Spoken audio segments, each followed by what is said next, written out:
نحمده ونصلي على رسوله الكريم اما بعد فاعوذ باللہ من الشیطان الرجیم بسم اللہ الرحمن الرحیم الا ان اولیاء اللہ لا خوف علیہم ولا هم يحزنون صدق اللہ العظیم وصدق رسولہ النبی الامین المکی الکریم ونحن على ذلك لمن الشاہدین والشاکرین والحمد للہ رب العالمین۔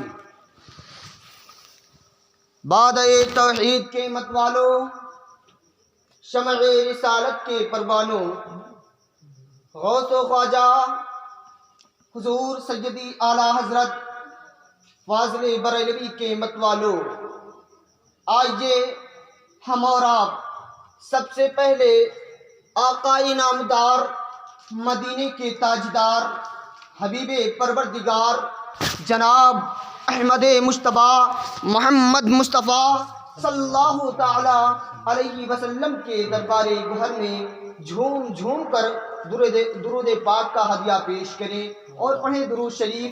اللہم صلی علی سیدنا شفیعنا حبیبنا کریمنا مولانا محمد وبارک وسلم صلاۃ و سلاما علیک یا حبیبی یا رسول اللہ صلی اللہ تعالی علیہ وسلم۔ سر بھلا کیا کوئی جانے کہ ہے کیسا تیرا، سر بھلا کیا کوئی جانے کہ ہے کیسا تیرا، اولیاء ملتے ہیں آنکھیں وہ ہے تلوا تیرا۔ یہ کون کہتا ہے، کہنے والا ہے کون؟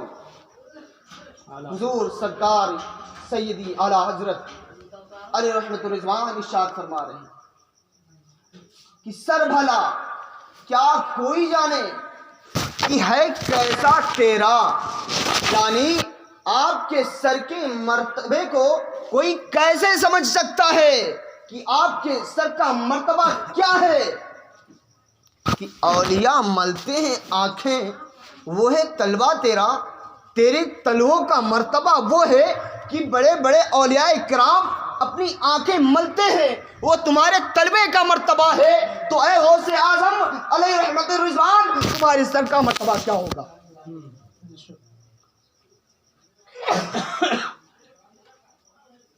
اسے کوئی کیسے سمجھ سکتا ہے؟ وہی فرماتے ہیں کہ سر بھلا کیا کوئی جانے کہ ہے کیسا تیرا، اولیاء ملتے ہیں آنکھیں وہ ہے تلوا تیرا۔ آپ سبھی حضرات حضور سیدی غوث اعظم علی رحمت الرضوان کے دیوانے ہیں، متوالے ہیں۔ کون کون چاہتا ہے غوث اعظم کو، کون کون نہیں چاہتا ہے، آپ بخوبی جانتے ہیں۔ آپ غوث اعظم کے دیوانے ہیں، اسی لیے ہم آپ کے سامنے حضور سرکار غوث اعظم علیہ رحمت الرضوان کی شان میں 3 شعر پیش کرتے ہیں، سماعت فرمائیے۔ میری زندگی کے رہبر بڑے پیر غوث اعظم،